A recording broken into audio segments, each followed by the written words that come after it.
About 15 seconds. Throw mics on if you need to.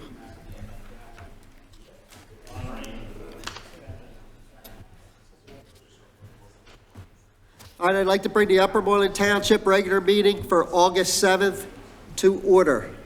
First, I'd like to have a moment of silence.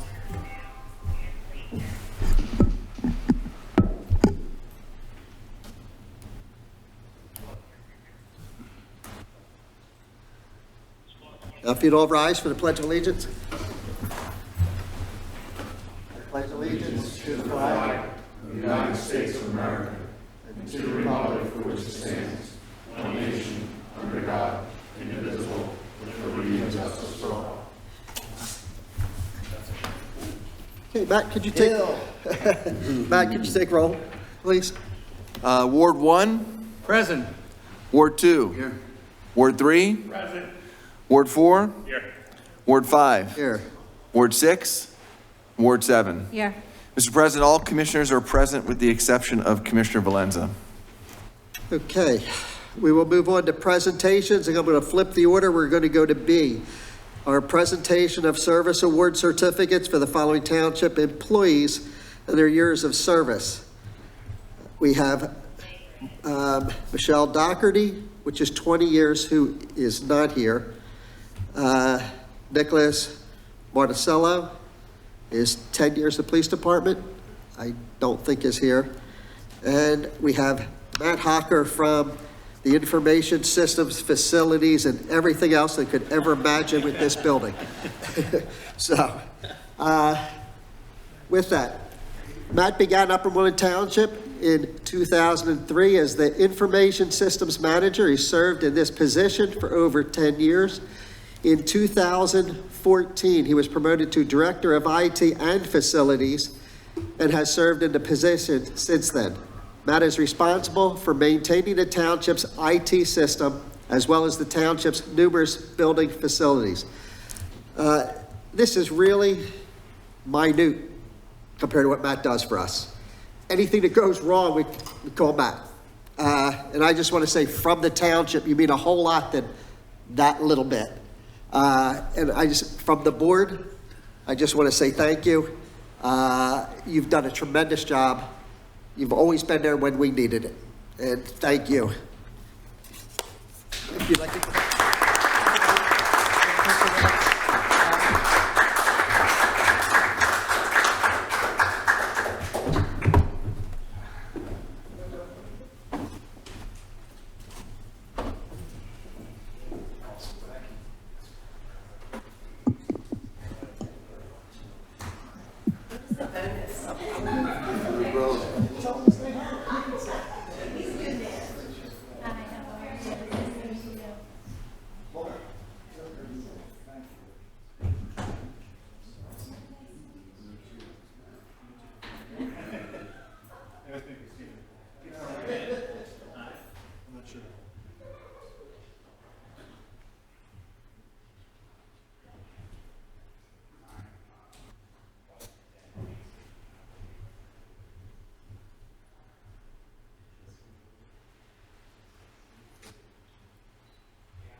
just stay there and just move over a little. You're almost over anyway. Because we're going to go right back to there in a second. Whoop, I don't want to do that.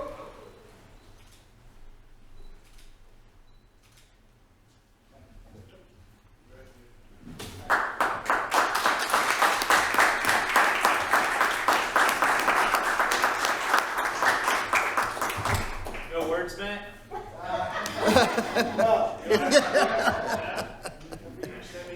Yeah, that's a good idea. Hopefully the mics worked and everybody heard about it. Well, we're going to be coming right back up. Hey, Chief, how long is your presentation? I only have a few words. Chief Adams is here from Pliak. He's got 4 or 5 minutes to speak about it. Right, okay, we're going to take a picture with that too, but yeah, we have 5 minutes or so, Charles, if you want to sit up. I'm sorry. Yes. Yeah, we've waited long enough. I ain't got to have a picture for that.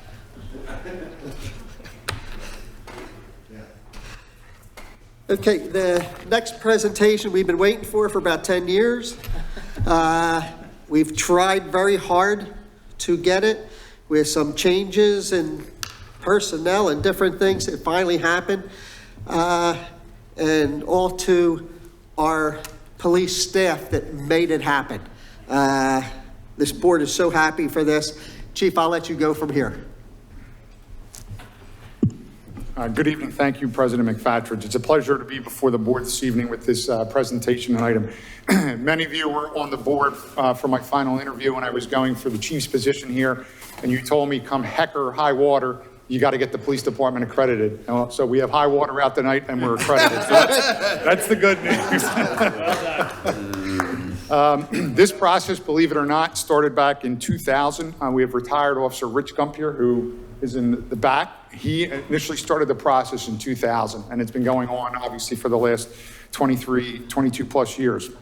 So I'm happy to report this evening that we are the recipient for our accreditation status. I want to thank the board and the township manager, Matt Canlin, for all the support that they provided to the police department for this initiative. It's a huge initiative, as you're well aware of. In addition to that, we wouldn't be where we are this evening without some other people in the room, and I'd like to just briefly acknowledge them. One is our accreditation manager, and if she could come forward, Lieutenant Kelly Ruddle.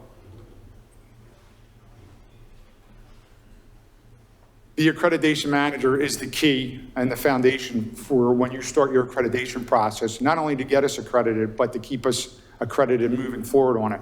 She has done more than a yeoman's job with this, and we would not be where we are this evening without Lieutenant Ruddle's assistance and her expertise. She is a true expert on accreditation policy and procedure. So I want the board just to briefly recognize her. And while she's up here with me, I'd also like to recognize our law enforcement consulting group, Spirit Consulting, who Chief John String is here this evening. If you could stand up, please.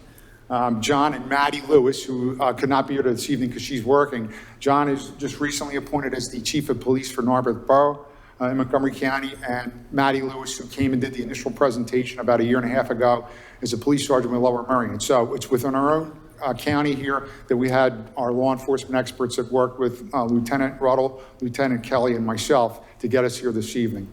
So at this time, what I'd like to do is I'd like to turn the microphone over to Chief Jim Adams. He is the coordinator for the accreditation program. He's part of the Pennsylvania Police Chiefs Association, and as I stated, he is the coordinator for the Pennsylvania Law Enforcement Accreditation Commission. So he will come up, he'll say a few words and make a few presentations. Chief Adams. Thank you. Just a minor correction, retired Chief Adams. Never really retired. True, former chief, whatever you want to call. But I got involved in accreditation in my former department in 2001. And back then, it's about the same time your department got involved. And it's really irrelevant how long it takes. The fact of the matter is, you now have an accredited agency. And there's a lot of reasons, a lot of roadblocks, obstacles that happen, but we're not going to dwell on that. We're going to dwell on the fact that you have an accredited police department. And what I'd like to do just real briefly, I'm sure the chief kept you apprised as far as what accreditation is, but we have a lot of people hopefully that have logged in watching virtually, and I think it's important that they truly understand what accreditation means to the police department and to this township. And plus, I'll try to keep it short, but as long as I hear rain and a thunderstorm, I don't really care to be driving back, so I might keep talking. Don't be afraid to cut me off. It wouldn't be the first time. But seriously, at some point, under your current chief's leadership, there really was a focus on accreditation. And the first thing that happens is an internal audit as far as policies, procedures, comparing them to the accreditation standards. Right now, we have 125 standards or best practices, but that's really not correct in that within those 125 standards, we have what are called bullets or substandards that have to be complied with. And when you add them all up, there's about 370 best practices that this accreditation means that your police department is following. And so then after they do the audit, they take a look at policies, start rewriting, editing policies to make sure that they comply with the 370 standards. But then there's another key piece of our accreditation program that a lot of people don't recognize. The fact it's nice to have a good current policy manual sitting on your shelf, but it's more important that your officers follow it. And a key component of our accreditation program, for every one of those 370 best practices, they have to prove compliance. They have to prove that their officers and staff are actually complying with those standards. Then once they feel they're ready, they contact my office and we schedule 3 independent assessors to come in. They can come from any area of the Commonwealth of Pennsylvania. They're trained assessors. We train them. They have a lot of accreditation experience, and they come and actually go through your agency's entire policy manual, making sure that they do in fact comply with all the standards, making sure that they have all of those proofs of compliance in place. And they spend 2 full days here doing that. And the nice thing is your police department opened its doors, opened its policy manual, opened its file cabinets, and I say that old school computer nowadays, to the assessors, and they did a thorough review, and you came out glowing as far as a high recommendation for accreditation, which I'm here tonight to actually publicly present the certificate. But sometimes people ask, well, what value is there in accreditation? Well, insurance companies are starting to recognize, and I don't know if your insurance company does or not, but some insurance companies are actually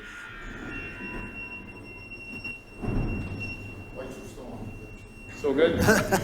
Okay. Some insurance companies are actually discounting as far as to municipalities whose police departments are accredited. The other thing, after some unfortunate police incidents that hit the national news, some of our state legislators, you may remember, came out with the 8 Can't Wait initiatives, 8 reforms that they felt that police departments had to immediately comply with. Well, guess what? All the accredited agencies, we already had all 8 of their 8 Can't Wait initiatives in our standards manual. So we try to stay ahead of where things are going. Much to the chagrin of your accreditation manager, we're always adding standards because law enforcement is very fluid. Things are changing, and most of it is change for the good. So we're constantly updating our standards. If you have an interest of seeing what those 125 standards with the substandards, 370, you can log on to our public-facing webpage. Anybody that's tuned in virtually, you can get on your computer. Just Google Pennsylvania Chiefs of Police Association. There's a public-facing webpage. There's an accreditation tab. Click on it.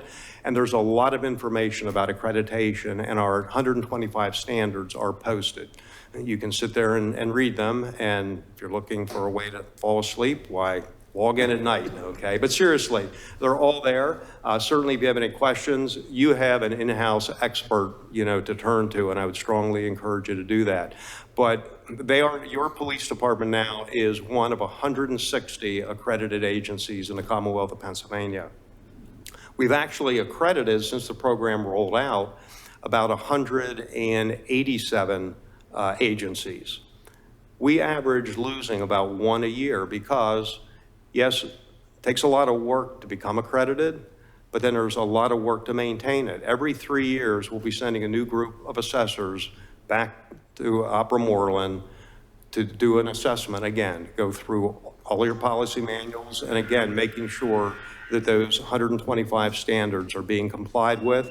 And every year, there has to be a minimum of 2 proofs of compliance for every one of those best practices. So it's an ongoing process. And unfortunately, we do lose 1 or 2 a year. But I think that shows the credibility of our program. It's not a sticker for life. You have to work to maintain it. The one thing I always bring back, I went to the city of Easton and presented their, after 5 reaccreds, you can be granted premier status, recognizing you've been in the program for a long time. And I went there, and the mayor said publicly, he said he was the mayor before they got accredited, and they were being sued a couple times a month. They became accredited, and they get sued once or twice a year. And he credits accreditation as far as bringing all the policies in line. And I've heard other similar stories like that. So it's difficult to say, does it minimize your liability? Well, the one thing the studies do show, when you compare police departments, municipalities of like size, accredited agencies get sued less often than non-accredited agencies. And when they do get sued, the payouts are significantly less for municipalities whose police departments are accredited.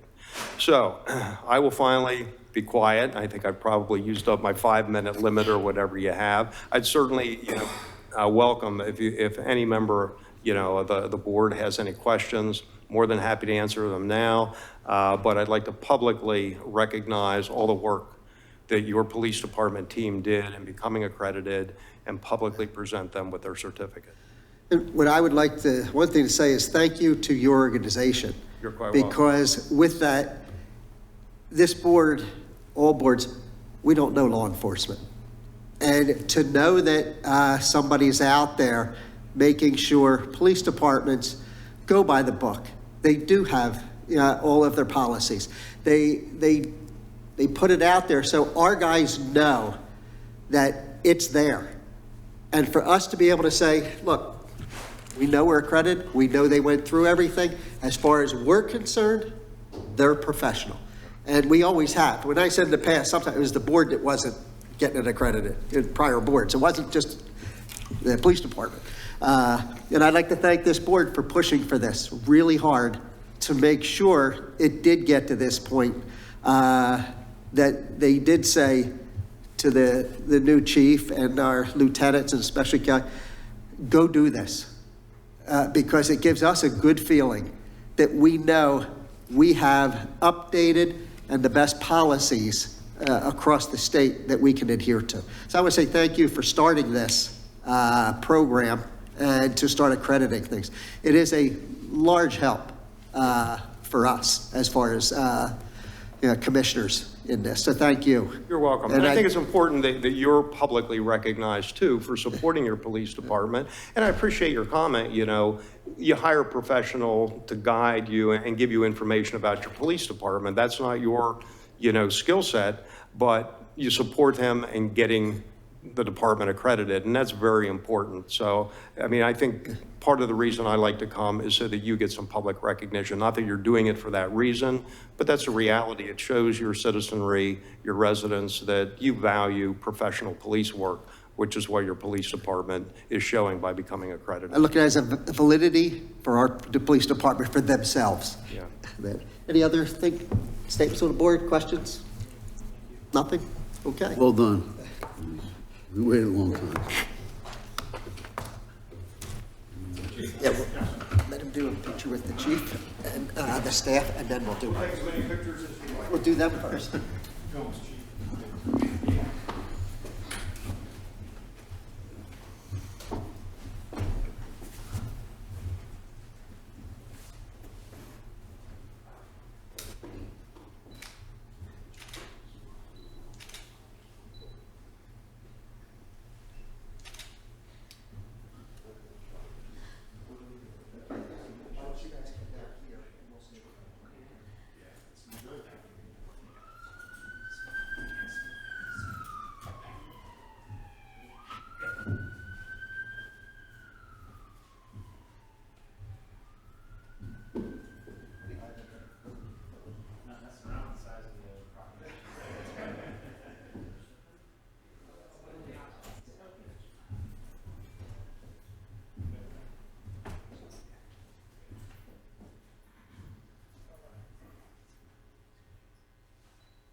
Thanks, Todd.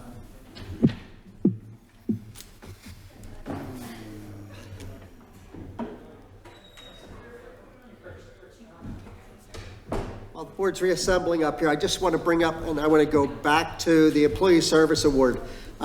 Just because they're not here, I still want to say how much we appreciate it for Michelle Doherty, 20 years. Michelle began her career with Upper Moreland Township in 2003 as a part-time payroll clerk in the Human Resource Department, as was eventually hired full-time in that position.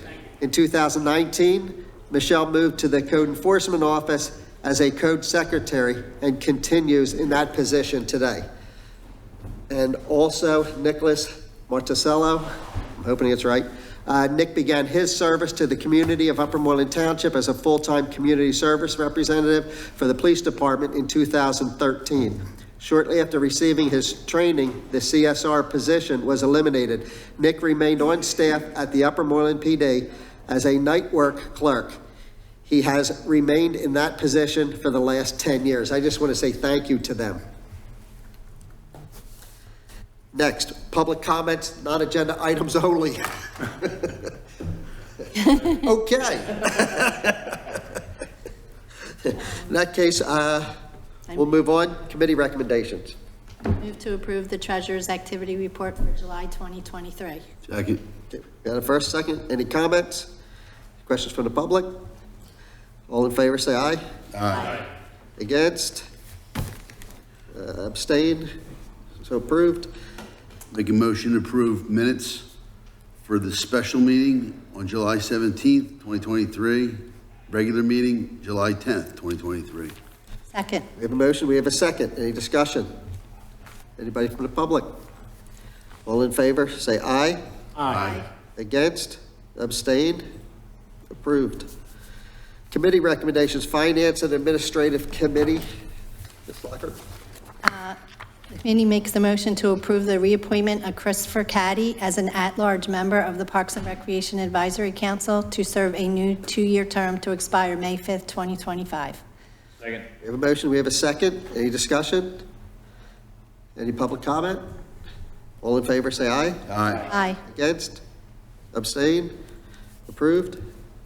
Motion to approve the reappointment of George Hartman as a Ward 5 representative on the Advisory Planning Agency to serve a new 2-year term to expire on June 1st, 2025. Second. We have a motion, we have a second.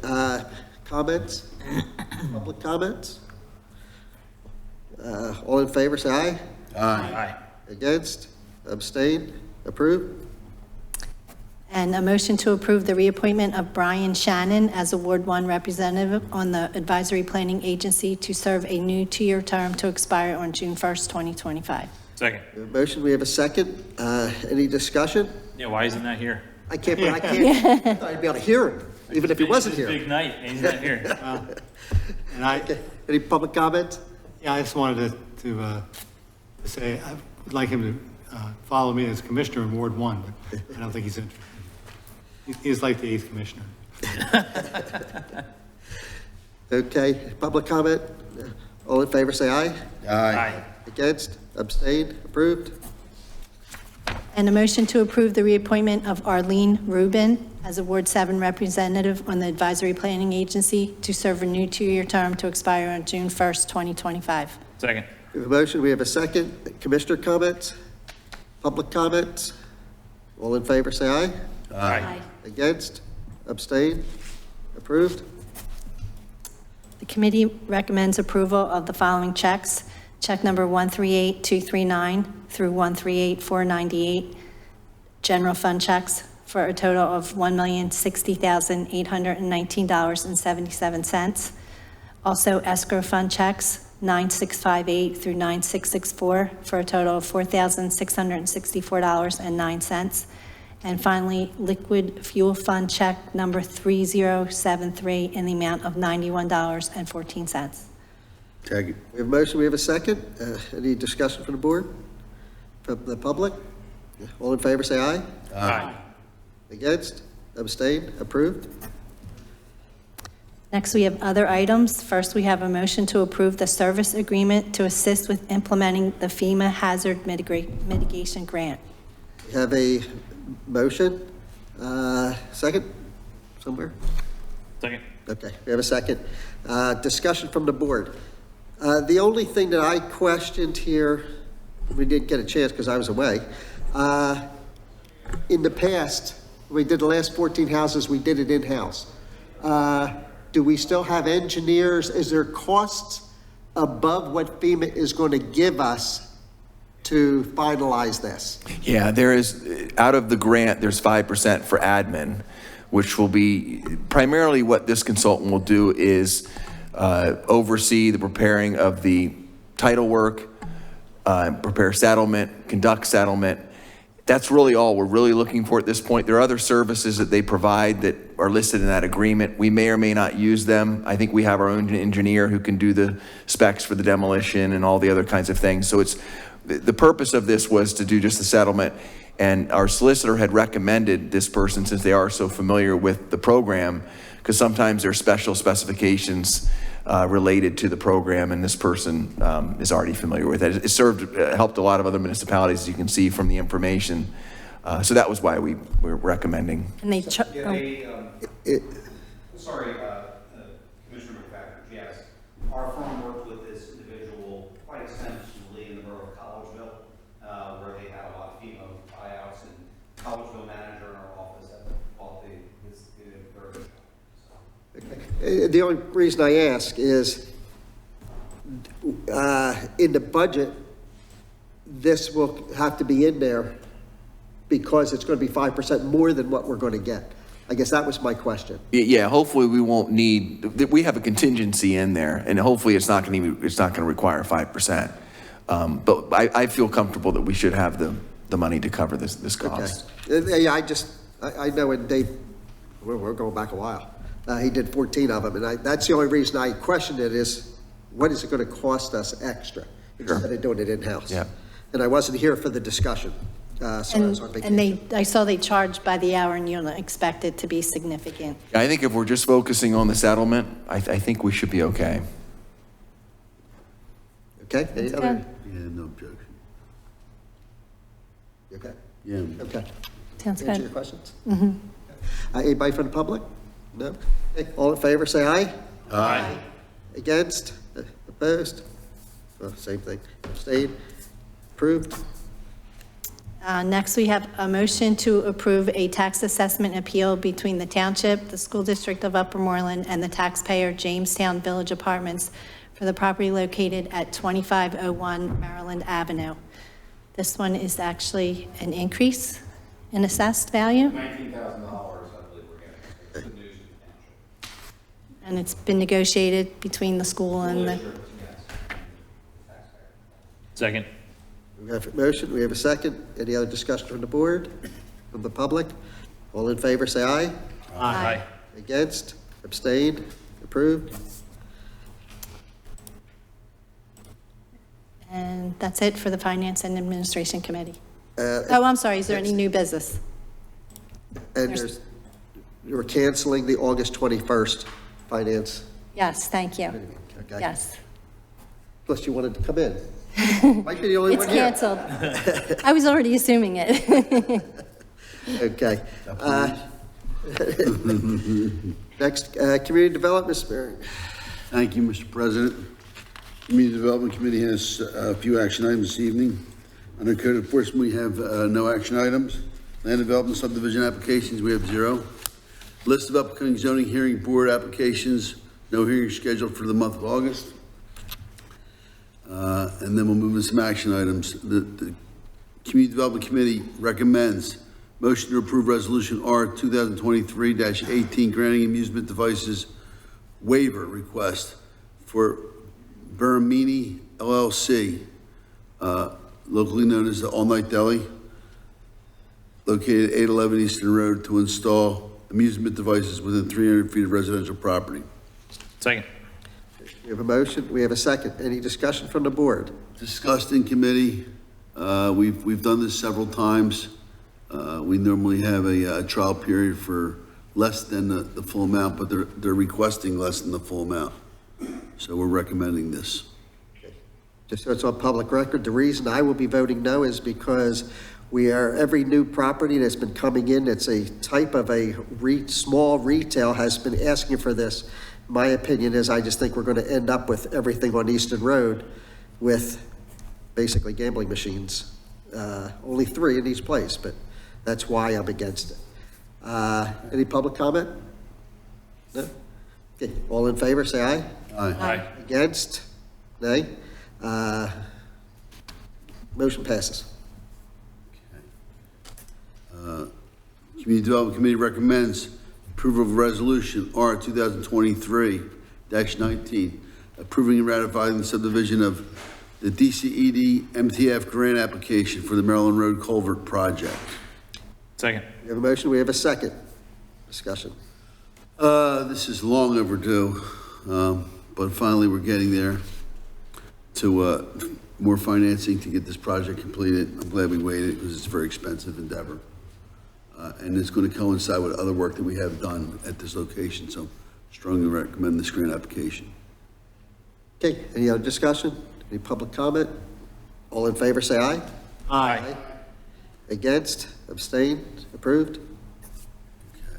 CDC, Community Development Committee also recommends motion to approve the request by Federal Realty Investment Trust to obtain a 90-day temporary certificate of occupancy for 102 to 114 Park Avenue prior to completion of the required streetscaping improvements along Easton Road frontage. Second. We have a motion, we have a second. Any discussion?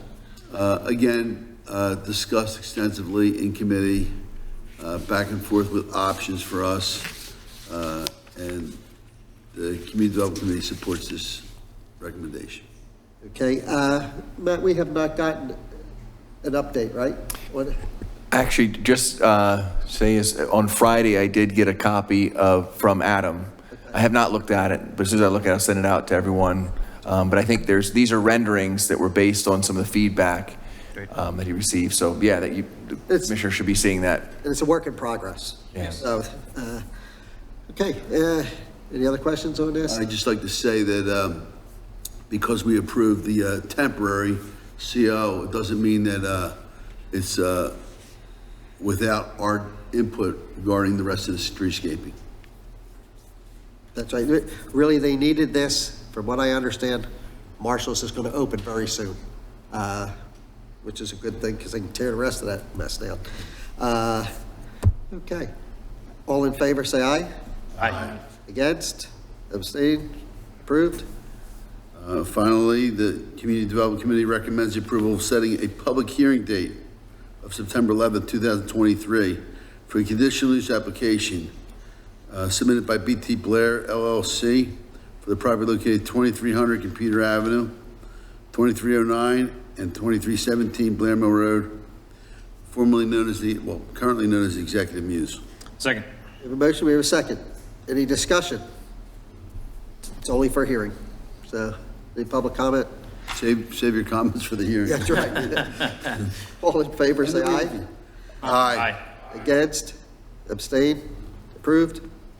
Finally, the Community Development Committee recommends the cancellation of the August 14th Community Development Committee meeting. I know that kills you.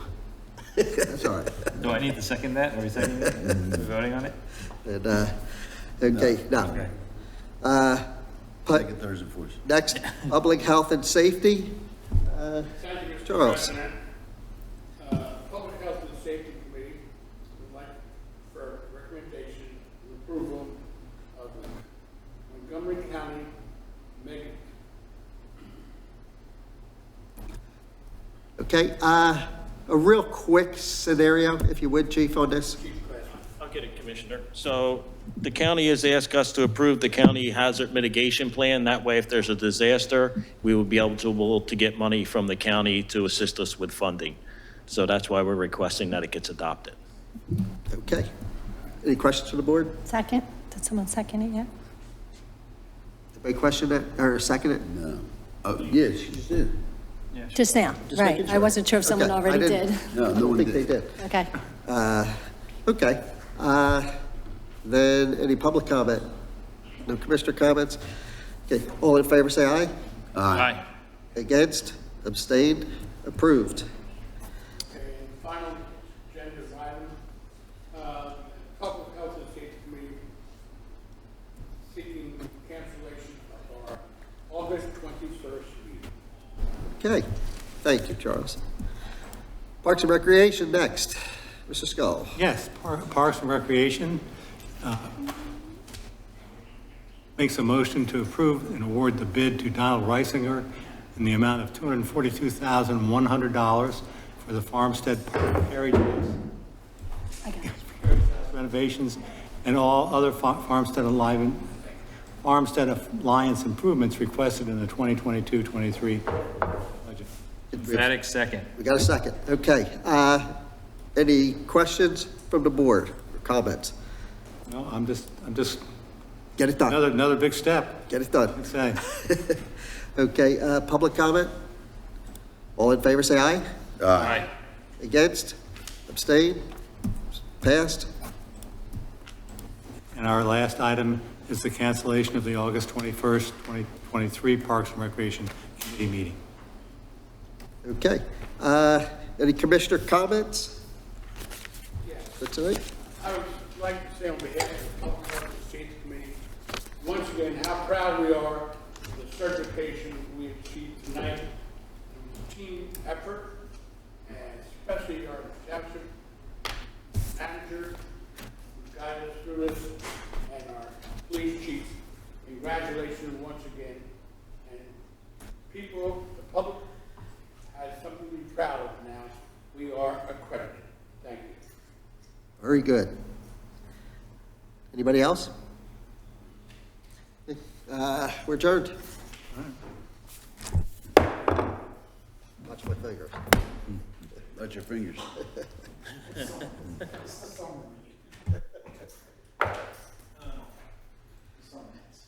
Isn't this an election year? You would think somebody beat